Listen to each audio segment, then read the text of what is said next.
Kultum oleh Ustadz Bambang Mulato pada Perkemahan Pelantikan Penggalan Rakit dan Terap di Bumi Perkemahan Tirta Mulia Kalikotes.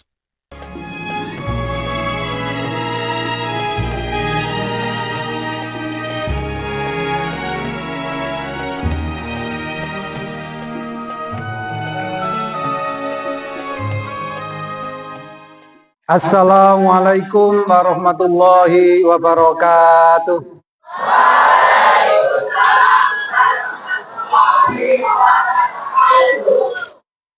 Innal hamdalillah nahmaduhu wa nasta'inuhu wa nastaghfiruh wa na'udzu billahi min shururi anfusina wa min sayyiati a'malina may yahdihillahu fala mudhillalah wa may yudlil fala hadiyalah. Asyhadu an la ilaha illallah wahdahu la syarikalah wa asyhadu anna Muhammadan abduhu wa rasuluh. Allahumma sholli ala Muhammadin wa ala alihi wa ashabihi ajmain. Adik-adik para peserta perkemahan di tempat ini, begitu juga kakak-kakak pembina, kakak-kakak DP. Pertama dan yang utama kita panjatkan puji dan syukur kehadirat Allah Subhanahu wa Ta'ala. Kita dipertemukan di tempat ini dalam rangka semuanya adalah tholabul ilmi, belajar untuk kemandirian.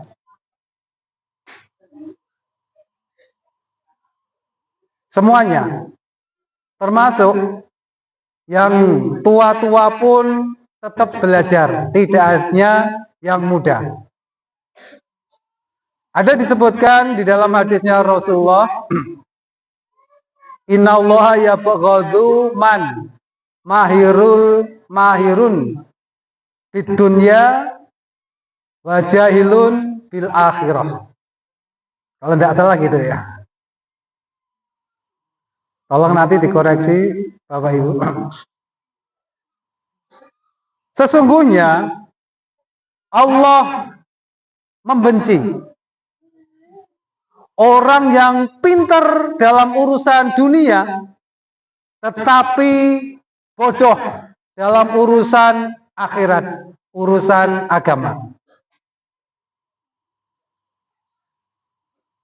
Dari hadis tadi membawa makna pada kita semua.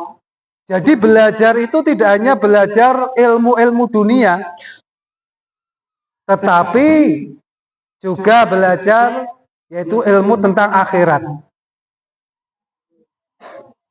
Pintar di dunia, tetapi urusan akhirat nol, kosong, tidak ngerti, maka ia betul-betul mendapatkan kemurkaan dari Allah Subhanahu wa Ta'ala. Anak-anak semua, jadi ketika kita tahu Rasulullah sudah menyebutkan yang kayak gitu, kita mestinya selalu semangat. Harian kalian mestinya yaitu digunakan untuk perkara-perkara yang bermanfaat. Saya yakin kalau hari ini kalian diperbolehkan bawa HP, pasti kalian main game, gitu ya. Kemarin sore, kemarin malam, Pak Bambang ngisi pengajian, baru saja Pak Bambang sampaikan, yaitu ketika kalian itu males-malesan, karena memang ciri-ciri orang yang malas itu tidak bersegera dalam melakukan yang namanya kebaikan.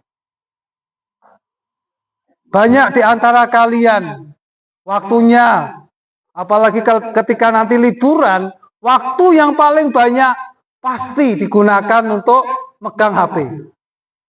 Abang sampaikan pada anak-anak remaja putri, itu laki-laki. Kalau perempuan kayaknya tidak ada.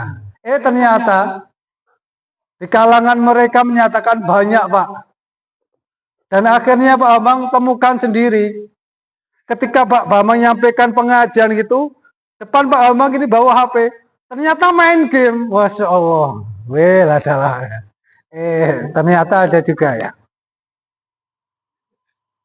Adik-adik semua, jadi keberadaan kalian di sini adalah dalam rangka yang namanya belajar. Kalau dalam perkemahan yaitu digembleng supaya bisa yang namanya hidup mandiri. Makan sendiri, mandi sendiri, iya kan? Harusnya kan yo masak sendiri kan? Kalau kemah itu enggak masak, kalian enggak gayang kan? Kalian enggak masak toh, enggak ada yang masak toh? Nah, ini kurang bermakna. Gunakan waktu sebaik-baiknya ini nanti, yaitu sampai besok kalian bisa yaitu mencermati alam ketika ya kegiatan apapun bisa mengambil ibrah. Suatu ketika ini ada ulama besar namanya Imam siapa? Imam Ibnu Hajar Al-Asqalani. Beliau adalah penyusun kitab namanya Fathul Bari. Penjelas kitab yaitu Sahih Bukhari. Dia belajar merasa yaitu tidak bisa masuk ilmunya. Sudah lama, tetapi ternyata dia merasa yaitu kok ilmunya tidak bisa masuk-masuk. Ketok aku bodoh aku. Akhirnya dia meninggalkan tempat belajar tadi. Dalam perjalanan itu dia berhenti di sumber air yang di situ ada bebatuan banyak. Itu ada air yang keluar, tapi lewatnya yaitu tetesan, menetes di bawahnya batu itu. Dia amati batu yang sekeras itu kok bisa yaitu menjadi cekung, berlubang hanya gara-gara tetesan air. Air itu kan cair ya, tidak padat, no? Akhirnya dia mengambil ibrah, pelajaran, ngamati kayak gitu. Berarti kalau akal saya ini nanti untuk mendapatkan ilmu mestinya yaitu akan lebih mudah daripada kerasnya batu yang itu bisa menjadi berlubang, cekung karena yaitu tetesan air. Akhirnya ia berangkat lagi ke tempat ia belajar dan akhirnya qadarullah dia menjadi ulama yang besar yaitu penyusun kitab yaitu Fathul Bari, sarah kitab Sahih Bukhari. Luar biasa itu anak-anak. Gitu ya. Jadi intinya hari ini Pak Bambang sampaikan yaitu pintar urusan dunia tetapi bodoh urusan agama, urusan akhirat, maka orang ini mendapatkan yaitu murka, kebencian, atau bahasanya yaitu mendapat laknat dari Allah Subhanahu wa taala. Semangat terus anak-anak untuk selalu belajar, belajar dan belajar. Ingat tugas kalian yaitu belajar. Jangan disia-siakan amanah atau kepercayaan orang tua kepada kalian. Demikian yang bisa kita sampaikan. Ada salahnya mohon dimaafkan. Akhirul kalam. Assalamualaikum warahmatullahi wabarakatuh.